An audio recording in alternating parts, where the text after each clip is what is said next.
dibangkitkan dari kubur.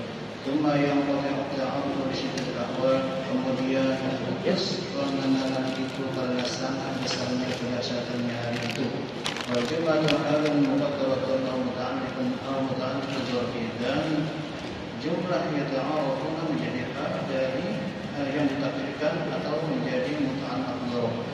Wa khasiran alladziina kadzdzabu bi liqa'illahi bil ba'thi. Sesungguhnya rugilah orang yang mendustakan pertemuan mereka dengan Allah dengan ba'ts. Wa ma kanu muhtadin, dan mereka tidak mendapat petunjuk. Wa imma fihi idghamun, dan jika ada pas imma mengidghamkan nun in syartiyah ila ma zaidah, mengidghamkan nun in syartiyah dalam ma zaidah. Kemudian ba'dal ladina idgham, kami perlihatkan kepadamu sebagian dari siksa yang kami ancamkan bihi mina'adli kepada mereka dengan dia, yaitu dari siksaan yang ayatika pada masa hidupmu. Wa jawab syarti mahdhufun ay badatan, dan jawab syaratnya tetaplah kamu akan melihatnya. Atau jika kami wafatkan kamu sebelum mereka itu disiksa, ilaina marji'uhum, maka kepada kami jualan mereka kembali. Allahu syahidun muqtadirun ala ma yaf'alun, dan Allah menjadi saksi mempersaksikan atas apa yang mereka kerjakan min takdzibi wa kufrihim, yaitu mendustakan mereka dan mengukur mereka. Wa yu'adzibuhum asyaddal 'adzab, lalu Allah menyiksa kepada mereka dengan siksaan yang paling berat. Ya, Bapak Ibu dimuliakan Allah, kita baca ayat ini, kemudian kita pahami maknanya, selanjutnya kita telah kandungan tafsirnya. A'udzu billahi minasyaitonir rajim.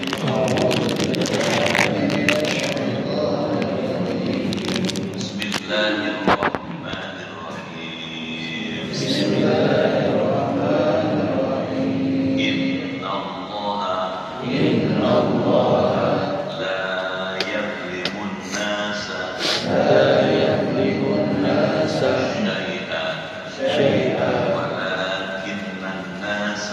walakinnan nasa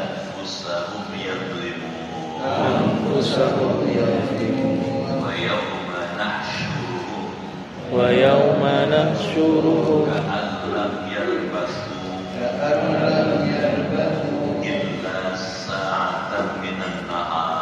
illa sa'atan minan nahar yatarafuna bainahum qad khasira alladhina kadzabu biliqa'illahi wa ma kanu muhtadin. Wa imma nuriyannaka ba'dal ladzi na'iduhum aw natawaffayannaka fa ilayna marji'uhum thumma Allahu syahidun ala ma yaf'alun. Mari kita simak apa maknanya. Ayat pertama membicarakan tentang sifat Allah. Ayat kedua membicarakan tentang hari kiamat. Ayat ketiga itu menjelaskan tentang bagaimana balasan Allah kepada orang ketika nanti di akhirat. Innallaha, dalam ilmu nahwu kalau ada kata inna itu tuhasrin, maknanya sesungguhnya. Jadi ingin menegaskan apa yang disampaikan ini pasti benar. Innallaha, sesungguhnya Allah, la yadlimun nasa syai'an, tidak berbuat zalim kepada manusia sedikit pun. Apa itu zalim? melampaui batas. Zalim arti berbuat tidak adil. Maknanya Allah tidak mungkin berbuat tidak adil kepada hamba-Nya. Allah pasti berbuat adil kepada hamba-Nya. Tandanya adil, tandanya tidak zalim. Setiap amal manusia dibalas oleh Allah. Amalnya baik, balasannya baik. Right here, look right there. Tentu sesuai dengan amal. Smile. Dan tidak dikurangi pada sedikit pun. Check out. Semua tercatat dengan baik. Semua ada balasannya dengan sangat jelas. Faman ya'mal mithqala dzarratin khairan wa man ya'mal mithqala dzarratin syarran. Siapa saja beramal baik, meskipun sedikit apapun ada balasannya. Siapa orang yang berbuat keburukan, meskipun sekecil apapun keburukan itu juga ada balasannya. Dia akan lihat balasannya. Artinya sifat Allah yang adil itu akan ditegakkan, dibuktikan, bukan cuma di dunia tapi nanti sampai di akhirat. Walakin nas, akan tetapi manusia itu, kebanyakan manusia anfusahum yadlimun, kepada dirinya sendiri berbuat zalim. Apa maksudnya? Manusia sering berbuat zalim buat dirinya sendiri. Sudah tahu kalau sholat penting, wajib, nggak dikerjain, itu zalim namanya. Benar? Sudah tahu kalau Islam itu benar, Allah itu benar, tapi dia nggak mau ngakuin Allah. Zalim. Sudah ngerti kalau Quran itu isinya petunjuk, tapi nggak peduli sama Quran. Zalim. Nah, yang zalim bukan Allah, manusia, kita. Sampai di sini maknanya kita tidak punya hak untuk menggugat Allah di hari kiamat. Karena semua Allah sudah tunjukkan. Kalau kamu pengen selamat, ini petunjuknya. Kalau kepengen hidup bahagia, ini caranya. Supaya lebih jelas cara hidup yang baik dan bahagia itu diutuslah Nabi dan Rasul. Diturunkanlah kitab suci. Setelah Rasul wafat, Nabi Muhammad wafat, dihidupkanlah para ulama, orang-orang yang berilmu pengetahuan, diajarkan Al-Quran. Kalau semua syarat untuk itu sudah dipenuhi, orang masih nggak mau juga. Jangan salahkan Allah kalau nanti dia nggak nyaman. Saudara? Jadi sampai di sini kita malu sama Allah. Allah baik banget. Allah sayang sama umatnya. Allah sayang sama ciptaannya. Kita diciptakan oleh Allah. Karena kita ciptaan Allah, maka Allah dengan sangat bijaksana menyediakan semua fasilitas supaya ciptaannya itu bahagia.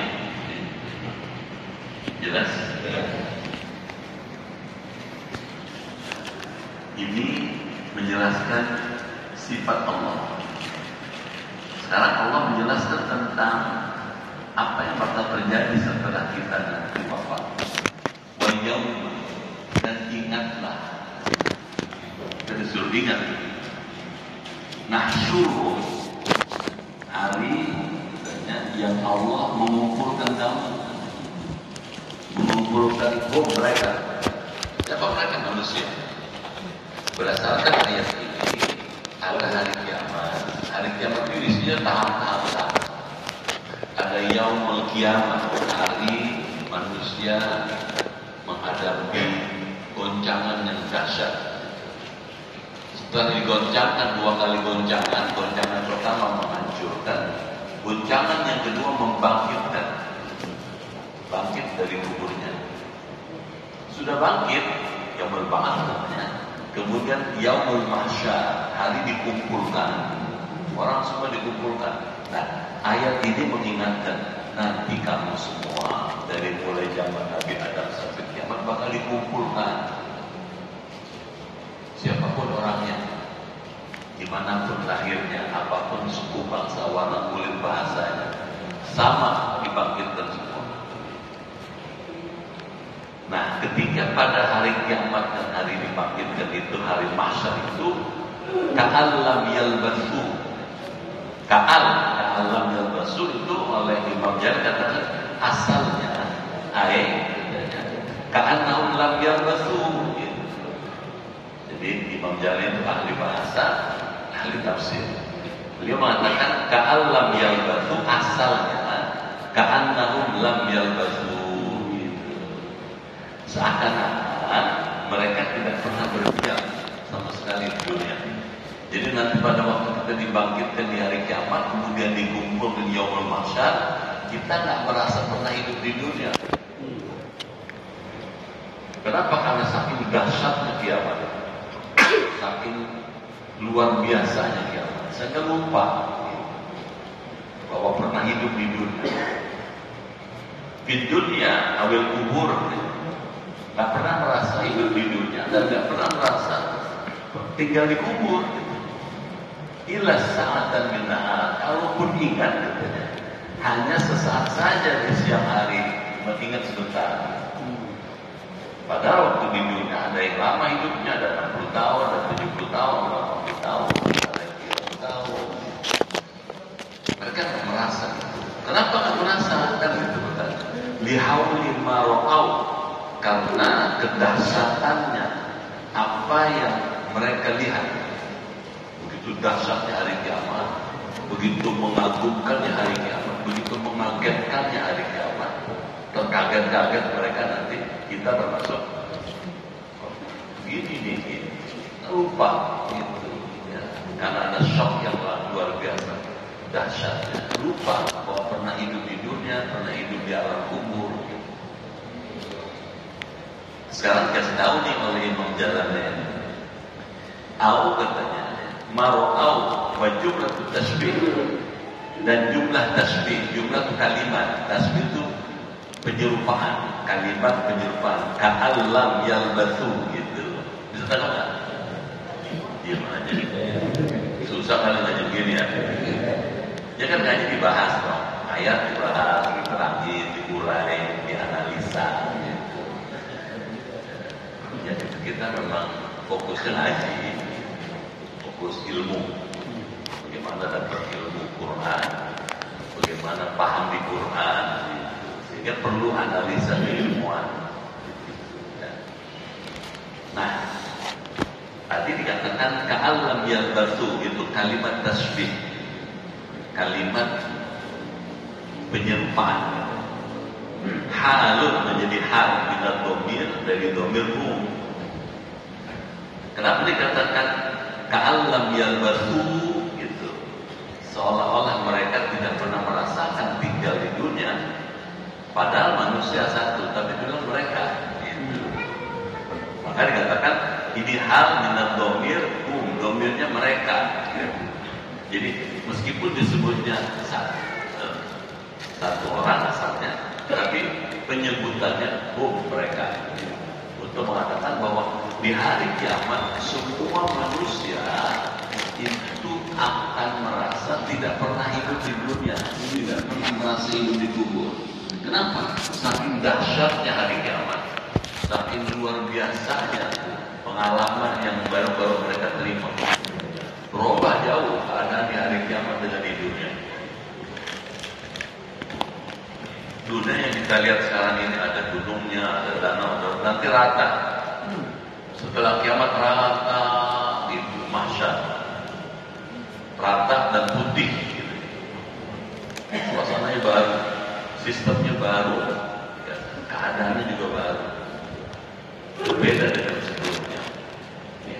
Kalau dalam bahasa ini dunia yang baru, zaman yang baru, yang berbeda dengan zaman. Kayak apa orang mengenal dunia mahsyar? Ya tahu mereka saling berkenalan di antara mereka. Kalau pakai bahasa awam, nanti pada waktu mahsyar mereka saling kenal. Ini saya dulu ngaji di Jawa Sabtu. Ini sudah duduk ke sebelah saya nih katanya. Jadi kata orang, bayi yang 4 nih katanya, bayi yang 3. Tahu jadi saling mengenal. Ya itu makhluk bangkok, mengenal sebahagian mereka dengan sebagian yang lain. Idza bu'isu, ya, apabila telah dibangkitkan dari kubur. Jadi begitu dibangkitkan dari kubur, saling kenal, tahu ini si Anu, ini si Anu, kenal, tahu persis. Summa, kemudian yang qatil ta'aruf bi syiddatil ahwal. Kemudian putus pengenalan itu katanya karena sangat besarnya kedahsyatan hari kiamat. Begitu bangkit itu saling kenal, tapi karena dahsyatnya perubahan kiamat itu menjadi mahsyar itu, mereka menjadi hilang ingatannya itu, lupa. Halul muqaddaratun, ini jumlah yang ta'arafu menjadi hal muqaddarah yang ditakdirkan atau muta'alliqud dhar, atau menjadi muta'alliq terkait dengan dhar, kata keterangan. Pelajarannya apa? Suasana di hari kiamat, yaumul mahsyar, sangat berbeda dengan di dunia. Berbeda tampilannya, berbeda suasananya, berbeda dengan keadaannya, iklimnya, masanya, tampilan beda-beda. Menurut informasi hadis, kita nanti gede-gede tinggi. Tinggi sebesar Nabi Adam. Saya pendek begini, nanti tinggi 18 meter. Tinggi benar-benar. Jadi suasananya beda. Dan umurnya sama. Gak ada yang tua, gak ada yang muda, gak ada anak-anak. Sama semua, sepantaran. Ketika di hari kiamat seperti itu katanya, qad khasiral ladzina kadzabu, sesungguhnya rugilah orang-orang yang mendustakan biliqa'illah, pertemuan mereka dengan Allah, bil ba'd, dengan Ta'ala. Orang yang waktu di dunia nggak percaya adanya kiamat, apalagi nggak percaya kepada Allah, nggak percaya pertemuan dengan Allah, rugi banget. Kenapa rugi? Karena nggak mempersiapkan pertemuan itu, tidak mempersiapkan keadaan di hari kiamat itu. Kalau orang Al-Sunnah kan karena tahu nanti bakal kiamat, bakal dibangkitkan, bakal dikumpulkan di mahsyar. Dari sekarang kita siap-siap. Sholat, puasa, ibadah, banyakin amal soleh, belajar Quran, menolongin orang, sedekah. Itu karena mempersiapkan sesuatu yang lebih penting nanti di harinya. Kenapa kita melakukan itu? Karena rumah yang kita tinggal maka kita tinggal.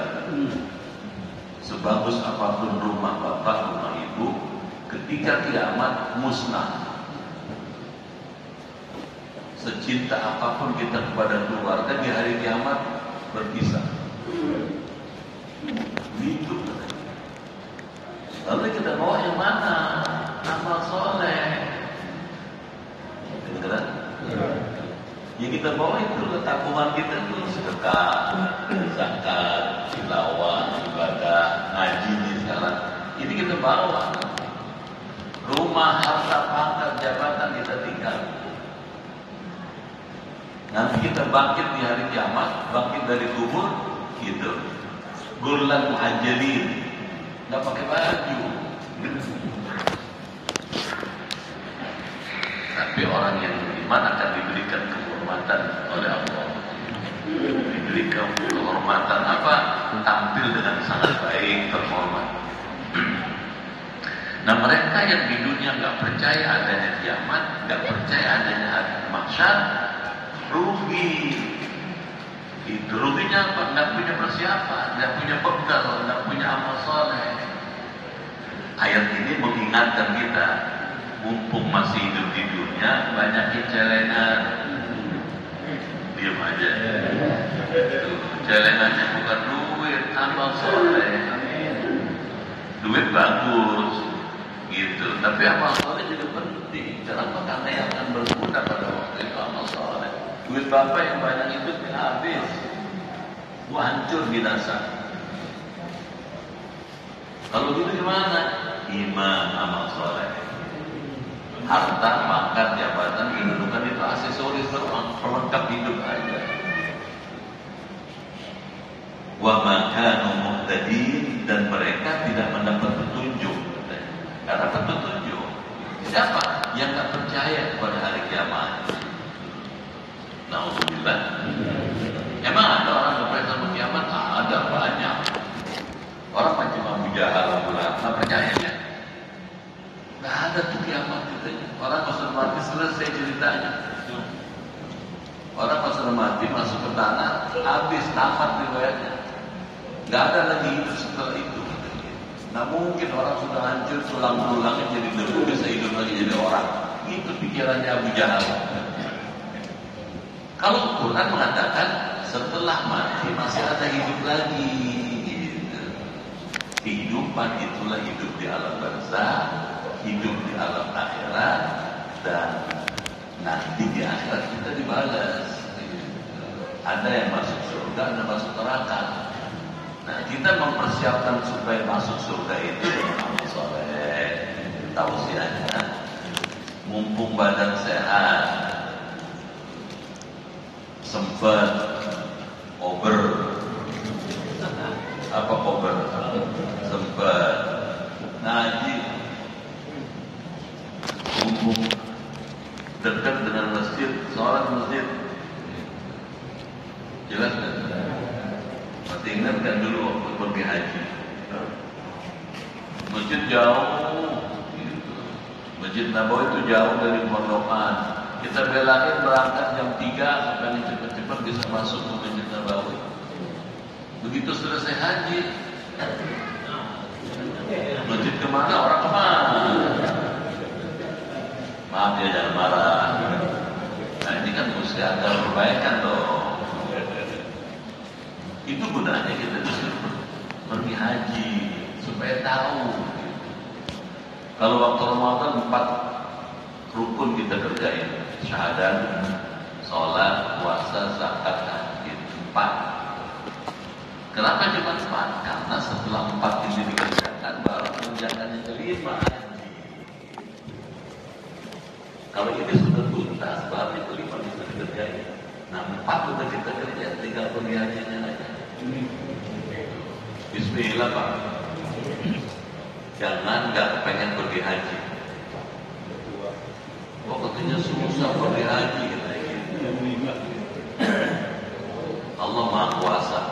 Allah bisa merubah yang tadinya susah jadi gampang. Sekarang kayaknya nggak mungkin pergi haji 15 tahun lagi baru berangkat. Misalnya. Tapi Allah Maha Kuasa bisa merubah tuh semua sistem itu kalau Allah mau.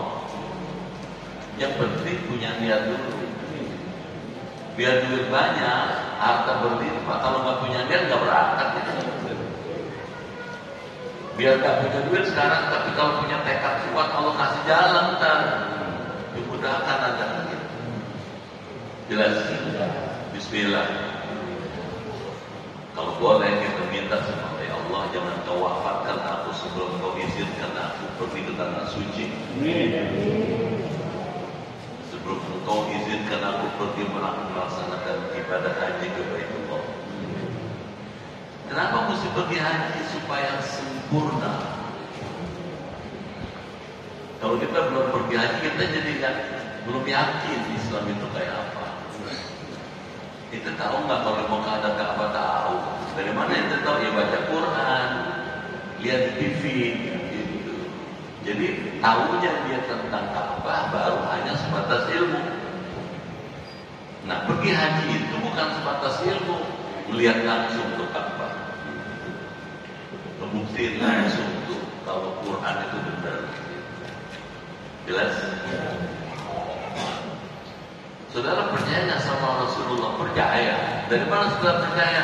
Ya kata guru saya begitu, katanya ada Rasulullah. Nanti Bapak kalau pergi haji, Bapak ketemu langsung dengan Nabi di Madinah. Ziarah langsung ke kuburnya. Sampai di depan kubur Nabi itu mengucapkan salam. Assalamualaikum ya Rasulullah. Assalamualaikum ya Nabi Allah. Dalam hadis katakan kalau kita mengucapkan salam di depan kubur Rasul jawab tuh. Iya Pak, jadi sayang si kuping kita nggak mendengar.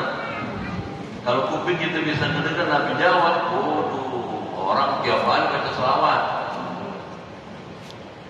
Assalamualaikum ya Rasulullah. Nabi jawab itu. Kata Nabi, siapa yang mengucapkan salam katanya kepada saya dan saya jawab salamnya, wajabat lahu syafa'ati yaumal qiyamah. Wajib orang itu dapat syafaat aku di hari kiamat. Itu salah satu bentuknya begitu.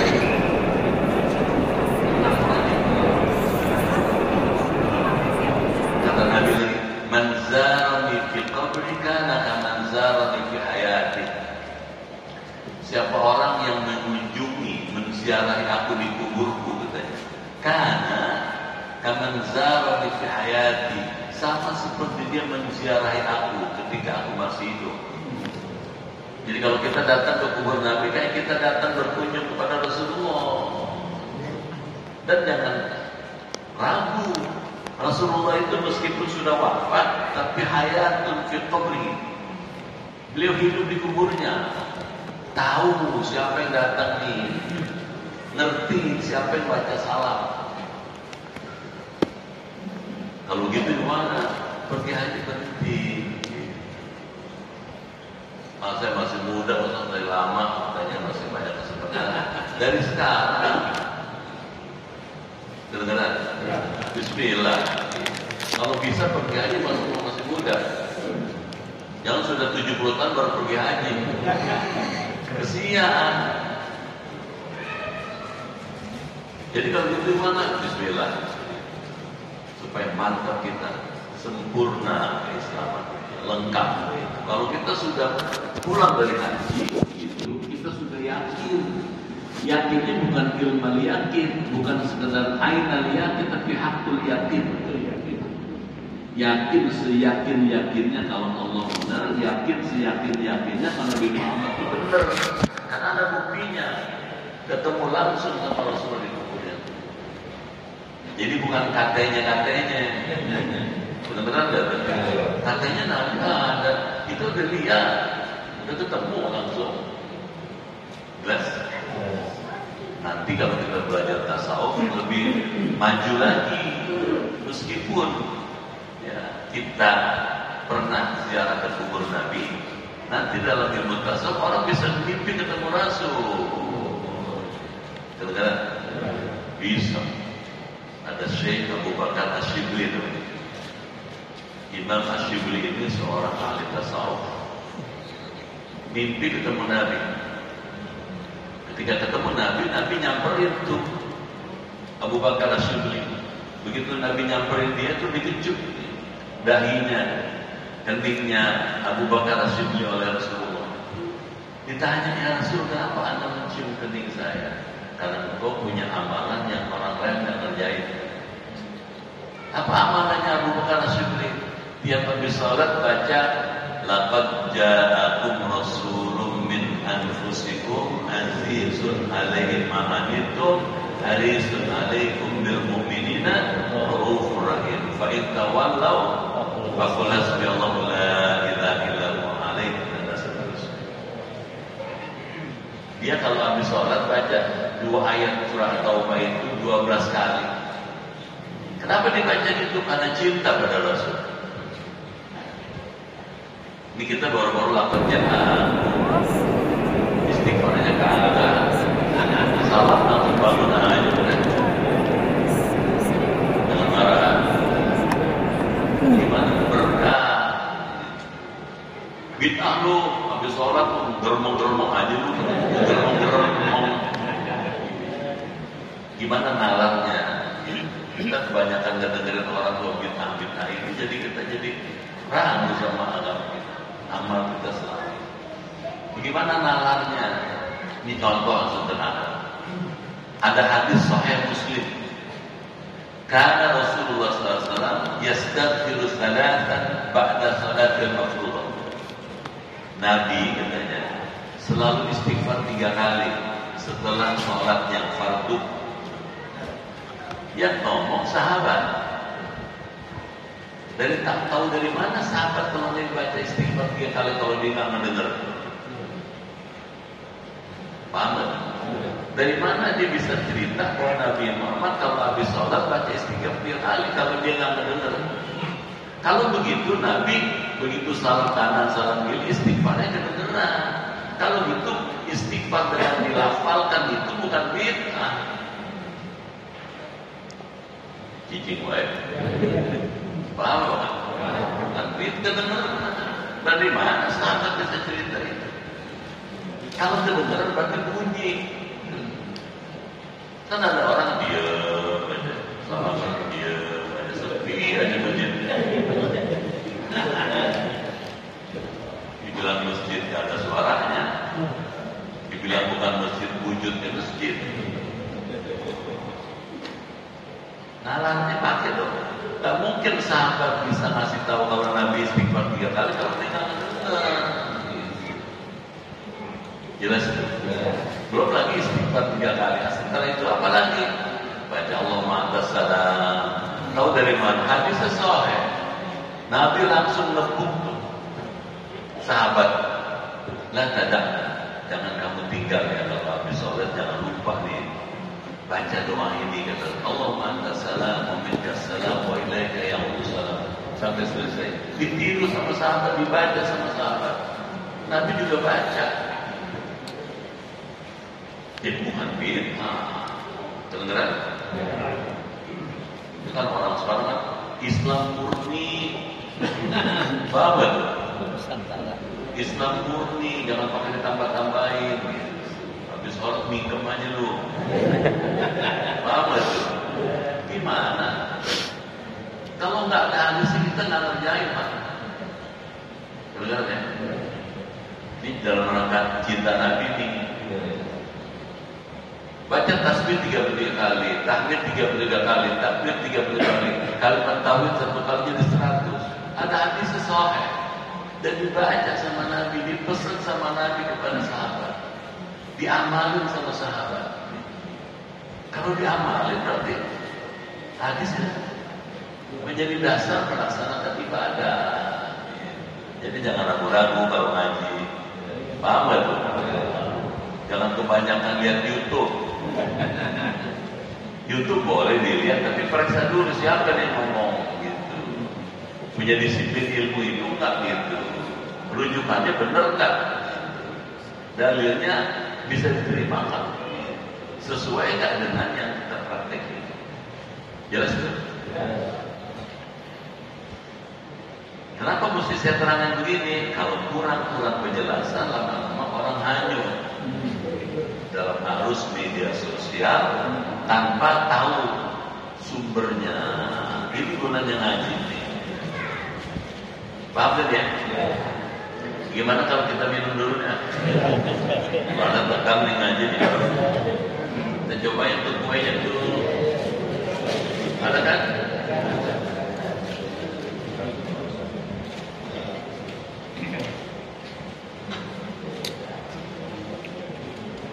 Kita lanjut sekarang. Wa imma, dan jika fihi idghamun nun in syartiyah bima al-nazilah, diterangin sama Imam Jalalain pada lafaz imma, katanya mengidghamkan nun.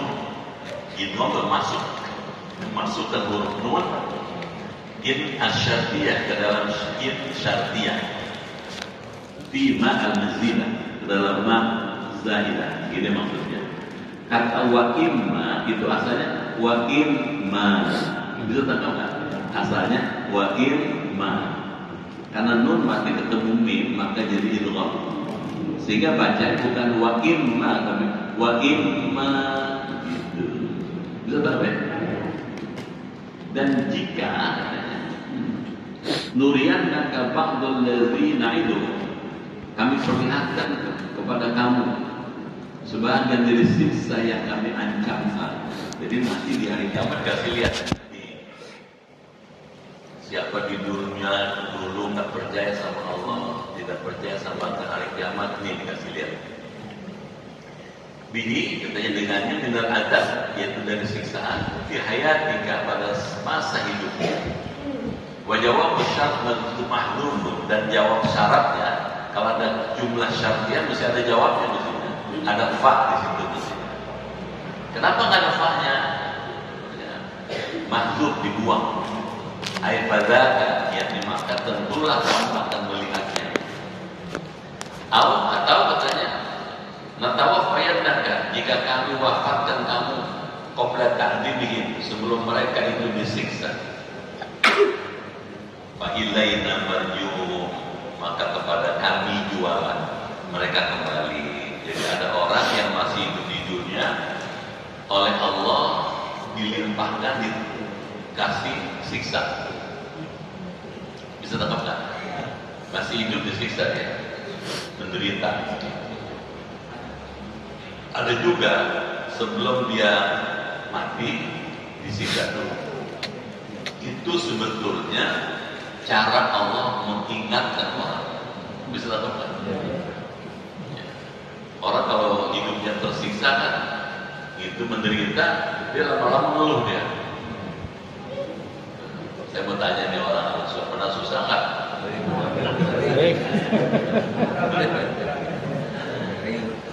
Kalau susah, orang teriak, ya Allah, gitu. Ya Allah, gitu. Itu cara Allah. Jadi kalau kita dapat musibah, kesulitan, derita, malapetaka, sebetulnya dari segi ilmu Quran ini, cara Allah menyayangi kita. Ibu bapak dikasih sakit misalnya, itu cara Allah menyayangi kita. Makanya kalau sakit, yang bagus kalau orang yang punya ma'rifat kepada Allah begitu sakit, alhamdulillah, sakit. Ada nggak begini? Ada. Yang ada nyap-nyap. Mana objekan banyak, di order banyak, sapi. Allah ngomel. Padahal cara Allah tuh nyayangin dia. Bisa tangkap kan? Kan ada hadisnya. Siapa orang ditimpa sakit kemudian mengucapkan alhamdulillah, kata Nabi, banallahu lahu baitan fil jannah, Allah buatkan sebuah rumah di surga. Jadi makin tinggi ilmu orang, makin apresiasi, makin menghargai Allah. Apa saja yang datang dari Allah dihargai. Senang susah ini dari Allah, pasti ada hikmahnya. Gak pernah nyap-nyap, gak pernah ngomel, gak pernah maki-maki. Semua diterima dengan senang hati. Makanya nafsu manusia dalam ilmu tasawuf tingkatannya beda-beda. Ada nafsu amarah, ada nafsu lawwamah, di atas ada nafsu mulhimah, di atas lagi nafsu mutmainnah, di atas nafsu radiyah. Kalau orang sudah nafsu radiyah, apa aja yang diterima dari Allah diterima dengan senang hati. Senang susah diterima dengan senang. Kenapa? Karena tahu bahwa di balik apa yang dia terima itu meskipun derita, mesti ada kenikmatan. Dan jangan salah, misalnya kalau kita dikasih sakit, kafar untuk penghapus dosa. Jadi kalau kita dikasih sakit, kita dihapuskan dosa kita. Jelas? Jadi kalau rodiyah itu, kalau sudah mardiyah, udah. Ya. Semua yang dia kerjain, bukan cuma dia gitu, Allah ridho sama dia. Bisa tangkap nggak? Kalau sudah lebih tinggi lagi, nafsu sufiyah paling tinggi itu, nafsu ketujuh. Itu sudah nafsunya Rasulullah. Orang kalau sudah nafsu sufiyah, kamilan, sempurna, bisa melihat Allah. Kalau Nabi bisa ketemu langsung di Allah, waktu Mi'raj.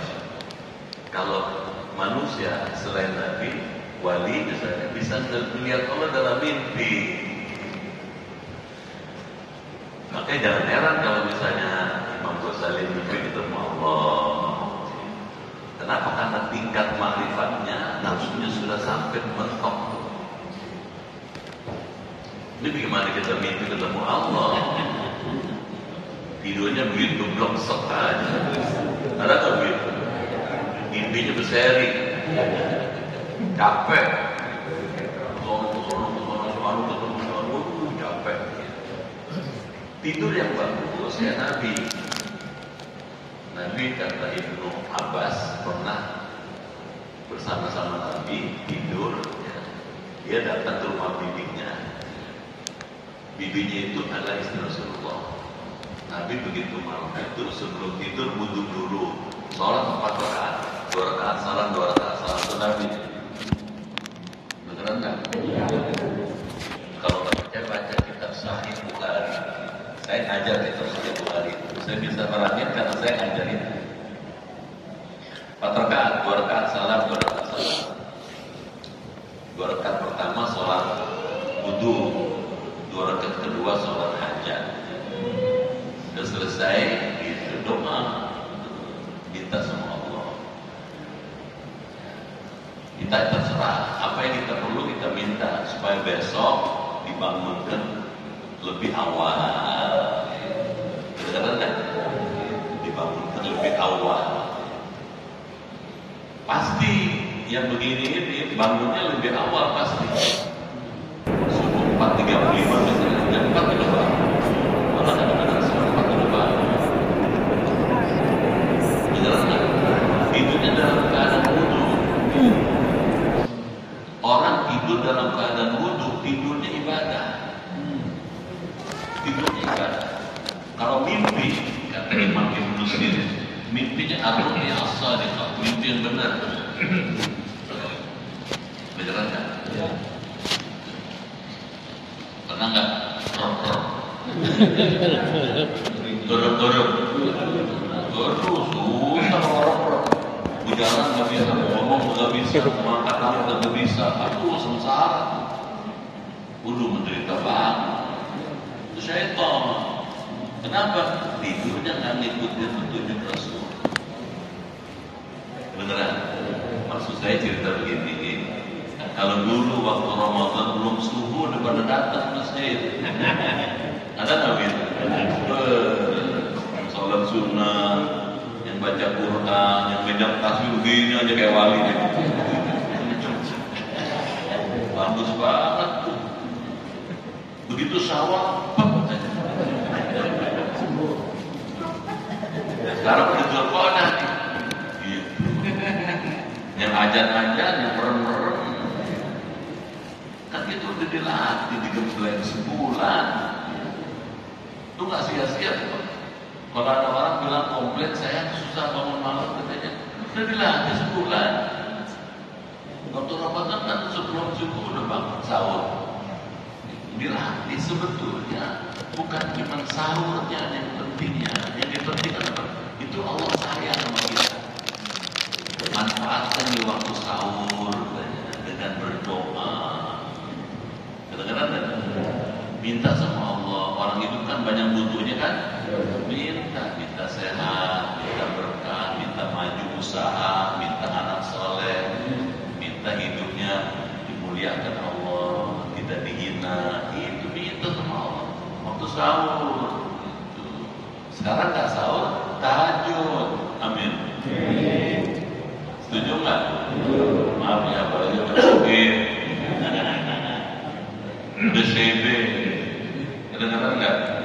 Rambut udah putih, ya mau kemana lagi deh?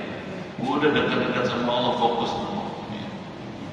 Ngaji kan mesti ada dakwahnya dong. Betul nggak? Apa yang Bapak cari? Gitu. Udah fokus ke Allah. Oh nanti Allah bakal mengangkat derajat kita, itu urusan Allah. Kita mau jadi apa, mau jadi nabi itu urusan Allah. Tapi kita jalannya yang disuruh, jauhkan yang dilarang. Jelas? Allah terhidur dan Allah menjadi saksi. Muttalimun yang memperhatikan alam yaf'alun atas apa yang mereka kerjakan. Maksudnya kalau dulu kita di dunia pernah berbuat baik, Allah saksinya. Jangan merasa bahwa kalau kita beramal soleh nggak ada yang lihat, Allah lihat. Benar nggak? Misalnya nih bapak di rumah sendirian, nggak ada orang, istri nggak ada, anak nggak ada, pembantu nggak ada, Ada kita cuma sendirian. Mumpung nggak ada orang nih, gue nggak suka Isya. Paham nggak? Ya, disangka Allah nggak ngeliat kan? Tetap ada orang tetap sholat Isya. Kenapa? Allah lihat, Allah saksi itu syahidun. Nah, tandanya Allah saksi, Allah kirim malaikat. Ada malaikat malam, ada malaikat siang yang ngawal kita. Kata Rasulullah, innama ma'akum ainama kuntum, di mana saja kamu berada ada malaikat yang mendampingi kamu. Kalau siang malaikat siang, kalau malam malaikat malam. Haplusannya hapus ya, pergantian itu waktu subuh. Jadi subuh itu strategis tuh. Jadi Allah saksi Pak, karena Allah saksi dimanapun kita berada berbuat baik. Jangan menganggap kalau nggak ada orang lihat gitu kita enteng maksiat. Enggak, Allah saksinya. Minta dirihin, yaitu mendustakannya mereka, wa kufrihim, dan kufurnya mereka. Wa yu'adzibu asyaddal adzab, dan Allah hanya menyiksa kepada mereka dengan siksaan yang paling berat. Nauzubillah.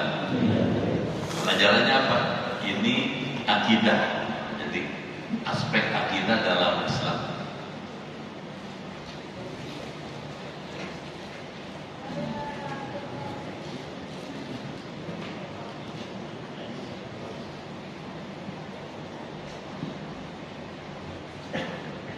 Apa itu akidah? Dari kata aqodah. Aqodah itu ikatan. Jadi akidah adalah ikatan seseorang kepada sesuatu. Misalnya, ketika Bapak percaya pada Allah, Bapak mengikatkan diri Bapak kepada Allah. Terikat kita kepada Allah, kepada kepercayaan itu. Bisa tidak? Akidah ada yang disebut rububiyah.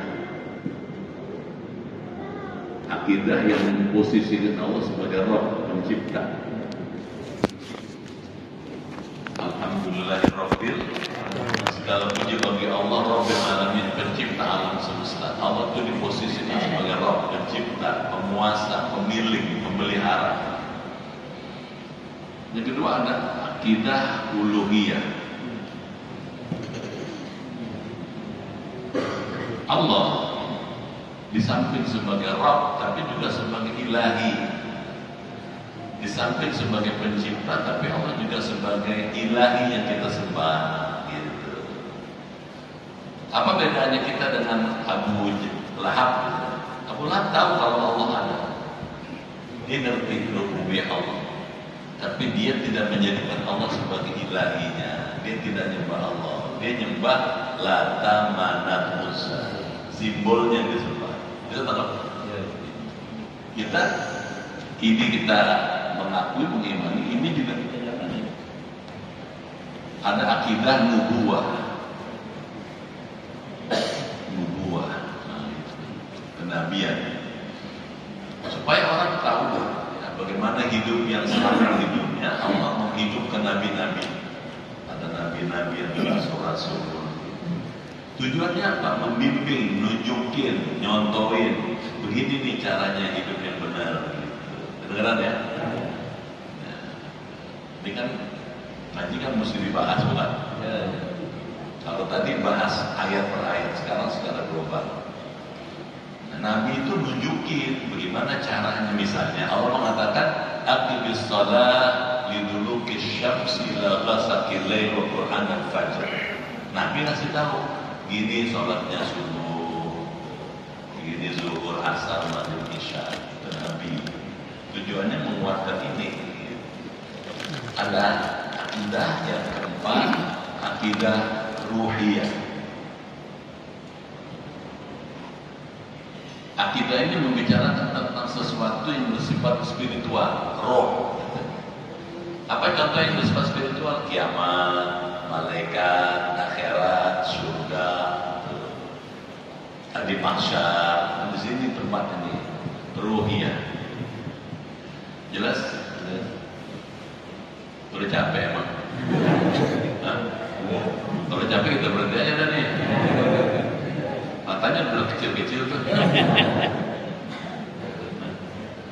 Yang kelima, ada akidah sam'iyah. Sam'iyah dari kata sama. Sama itu pendengaran, mendengar. Apa contohnya akidah sam'iyah? Iman kepada kitab suci, Taurat, Zabur, Injil, Quran. Itu melalui proses pendengaran, mendengar. Nah, ayat yang barusan kita bahas itu membicarakan aspek-aspek akidah ini. Satu, Allah punya sifat. Allah punya sifat. Di samping ada zatnya. Sifat Allah di dalam ayat itu dikatakan adil, maha adil. Tandanya maknanya apa?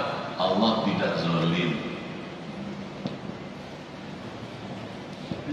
Allah tidak zalim kepada hambanya. Mana contohnya? Allah saking adilnya kepada hambanya, Allah nggak bengis. Kalau Allah bengis, tak sholat mati, mabok kites, berzina modal, bisa burasnya orang roksi, bisa tangkap nggak tuh? Allah biarin. Oh mungkin sekarang belum nih, gitu. Dikasih kesempatan, ntar sore mungkin taubat ya, dikasih kesempatan, gitu. Jadi Allah baik banget. Allah nih sangat adil, tidak zalim. Mana tandanya dia tidak zalim? Semua amal manusia dibalas. Yang baik dibalas baik, yang nggak baik juga dibalas nggak baik. Gitu. Cocok dengan prestasinya. Nah, tadi penjelasan itu. Terus ada aspek yang bersifat ya, ruhiyah. Apa itu? Tentang kiamat. Kiamat ini tahapannya panjang. Jadi nggak sekali kiamat udah selesai, nggak, tahapannya panjang. Ada tahap namanya yaumul ba'ats, hari ini dibangkitkan. Al-ba'ats, hari dibangkitkan. Dibangkitkan apa? Dari kubur. Orang hidup di dunia pindah ke alam kubur, lalu dibangkitkan. Yaumul ba'ats. Sudah dibangkitkan, yaumul mahsyar, dikumpulkan. Mahsyar dikumpulkan oleh Allah. Nah tadi diterangkan, ketika orang dikumpulkan bisa saling kenal mengenal, gitu. Tahu gitu. Ya. Dan orang dibangkitkan tergantung amal sebelum dia meninggal. Yub'atsu kullu 'abdin 'ala ma mata ilaih. Dibangkitkan setiap hamba Allah tergantung amal sebelum dia meninggal. Kalau amal sebelum meninggal bagus, bertemu dengan orang-orang soleh, dibangkitkan bareng. Makanya tadi saling kenal nih. Ini tetangga saya, teman saya waktu ngaji sebelah saya nih. Tiap satu ngaji, jadi kenal. Mahsyar. Kalau sudah yaumul mahsyar, yaumul hisab wal mizan, dihitung dan ditimbang, mizan ditimbang.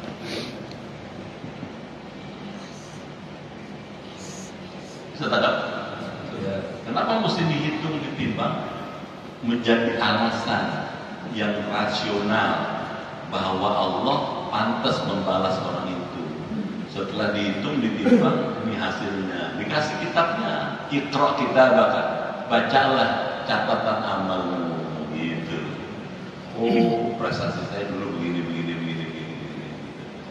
Kalau prestasinya bagus, balasannya bagus. Kalau prestasinya buruk, balasannya juga buruk. Nah, pas prestasinya buruk, balasannya buruk, teriak dia, takut, melihat neraka dia, qad khasira, rugi. Nah, yang balasannya buruk itu rugi dia. Kenapa rugi? Karena tak percaya. Kalau sudah dihitung ditimbang baru sirat jalan. Kalau bahasa yang gampang siratal mustaqim. Kedengeran? Nah, siratal mustaqim ini orang akan melewati siratal mustaqim itu sesuai dengan amalnya. Ada yang jalannya kenceng, saking kencengnya kalbar ilham, seperti kilat. Benar? Lewat di Siratal Mustaqim seperti kilat yang menyambar. Kenceng banget. Ada orang lewat Siratal Mustaqim karil asif, seperti angin yang berhembus, lebih pelan. Tapi ada juga yang lewat Siratal Mustaqim kalfarsis sabik, seperti orang naik kuda balap. Gitu. Ada orang yang lewat Siratal Mustaqim kalnashi, seperti orang jalan kaki, lebih lambat. Yang paling lambat ngesot. Ngesot. Jalan di Siratal Mustaqim ngesot kapan nyampe? Nah yang ngesot ini dibandering. Bapak baca kitabnya Riyadhus Shalihin, dibandring sama malaikat. Begitu dibandring, ada yang karena bandringan itu dia selamat mental sampai di ujung, ada yang dibandring yang belum. Sebelum dibanding ditanya sama malaikat, kenapa amal kamu lambat? Gitu. Orang-orang begitu cepat. Dulu saya waktu di dunia suka menganggap sesuatu itu lambat. Kalau dengar aja, ada nggak sih? Mana orangnya? Lelet jalan. Musik asik pak. Beneran nggak? Begitu dengar aja cepet, rebut. Kalau udah sholat jongjon. Apa jongjon? Tenang. Nanti sampai di ujung Siratal Mustaqim Nabi Muhammad berdiri.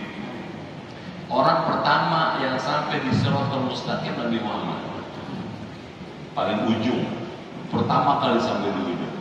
Begitu Nabi sampai di ujung, Nabi baca Allahumma sallim ummati, Allahumma sallim ummati, Allahumma sallim. Ya Allah selamatkan umatku, selamatkan umatku. Pada waktu Nabi baca doa, orang tahu swaliwa. Selamat. Paham betul? Ini Siratal Mustaqim. Kalau sudah di sini pilihannya cuma salah satu dari dua, jannah atau nar. Kalau selamat jannah. Nanti sebelum masuk surga, di ujung itu, di ujung Siratal Mustaqim ada Haudul Kautsar, ada telaga Kautsar. Dikasih minum. Capek kan jalan Siratal Mustaqim minum. Kata Rasulullah, siapa orang diberi minum dengan telaga Kautsar, la yadma'u ba'dahu abadan, tidak bakal haus selama-lamanya. Kasih minum, nggak bakal haus selamanya. Jadi nanti masuk surga minumnya bukan karena haus. Orang masuk surga minumnya karena senang-senang. Kedengeran nggak? Gimana sih minum senang-senang?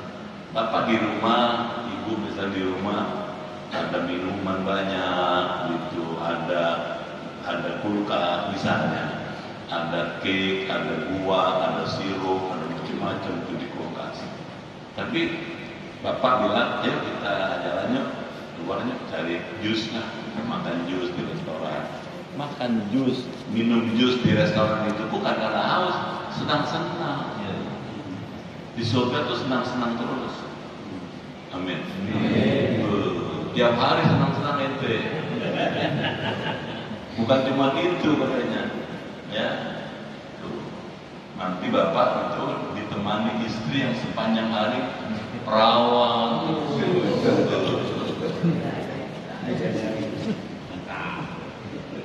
Saya tanya tuh sama ya profesor ahli tafsir dari Mesir. Bagaimana saya bilang gitu? Kok tiap hari perawan? Memang nggak perlu disentuh sama lakinya? Disentuh, paham nggak? Asal disentuh perawan lah. Tiap hari pengantin baru terus, dan bapak nanti waktu itu bukan lagi kayak sekarang nih. Betul, hebat. Umur 30 tahun kan sedang kencang-kencangnya. Istri bapak juga umur 30 kan sedang, ya Allah, sedang kencang-kencang, nggak ada yang lewat sama sekali. Makanya kalau kepengen seperti itu dari sekarang siap-siap. Mau udah jam 2 nih. Cukup dulu ya. Ya kira-kira gitu gambaran ngaji itu tadi soal-soal. Insya Allah.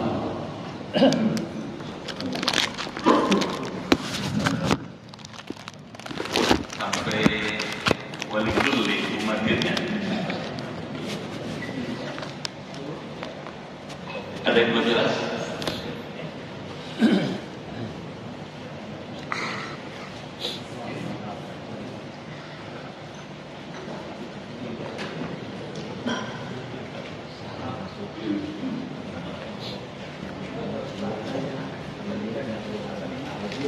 Mana tuh? Oh iya kan? Nubuah belum ada kalau tidak dijelaskan sini. Yang kita bahas tadi soal-soal yang rububiyah tentang Nabi Muhammad itu nubuah. Ayat tentang Nabi Yusuf, surat Yusuf itu nubuah. Ayat tentang Nabi Yunus itu nubuah, kenabian. Bagaimana Nabi Yunus mendakwahkan agama Allah ini, kemudian beliau mendapatkan peringatan dari Allah. Tapi bagaimana Nabi Yunus diselamatkan oleh Allah dari bencana, itu juga karena prestasi Nabi Yunus, itu nubuah.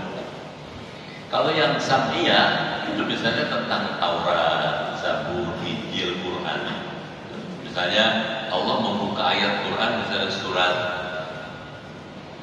Al-Jathiyah, Hamim, mana kan?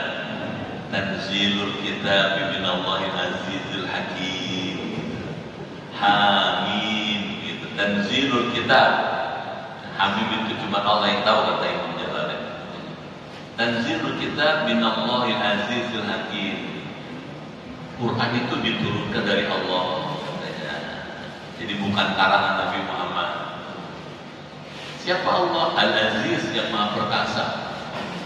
Artinya bisa saja karena Allah Maha Perkasa itu bisa memindahkan Quran ayatnya itu dari Lauhil Mahfuz ke Nabi Muhammad yang jaraknya ratusan miliar kilometer, mungkin ribuan kilometer jauhnya. Bisa, Aziz, dia perkasa. Tapi Allah juga Hakim, Maha Bijaksana. Gitu. Tadi itu contohnya, ya, di samping perkasa tapi bijaksana juga. Ada orang perkasa tapi bengis, ada nggak gitu? Allah enggak, perkasa, bijaksana. Tadi orang berbuat salah masih dikasih kesempatan, gitu. Sekarang salah dikasih kesempatan, makanya ada hadis. Kalau orang berbuat salah nggak langsung dicatat, ditunggu beberapa jam. Nah, kalau dia nggak berubah baru catat. Coba, nggak setiap orang berbuat salah langsung dicatat juga. Tapi kalau berbuat baik langsung dicatat sama malaikat raqib. Kalau berbuat salah ditunggu dulu, ada nggak perkembangannya, gitu. Dia taubat nggak, sadar nggak kalau salah. Gitu. Kalau dia sadar taubat, dia minta ampun, ya nggak dicatat, diusap. Paham nggak? Baik sekali. Makanya malu kita sama Allah. Jelas ya? Alhamdulillah. Tandai dulu deh. Insyaallah deh. Saya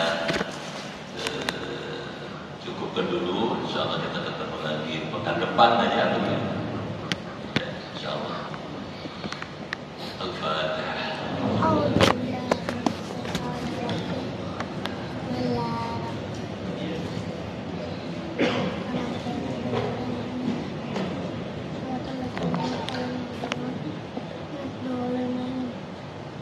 Bismillahirrahmanirrahim.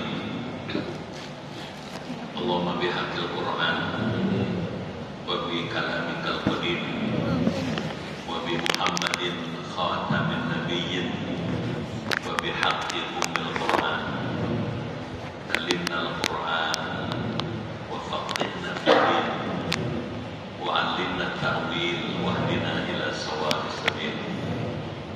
Allahumma inna nas'aluka imanan kamilan wa yaqinan sadiqan wa rizqan wasi'an wa qalban khashi'an wa lisanan dhakiran wa badanan sabiran wal afwa indal hisab wa najat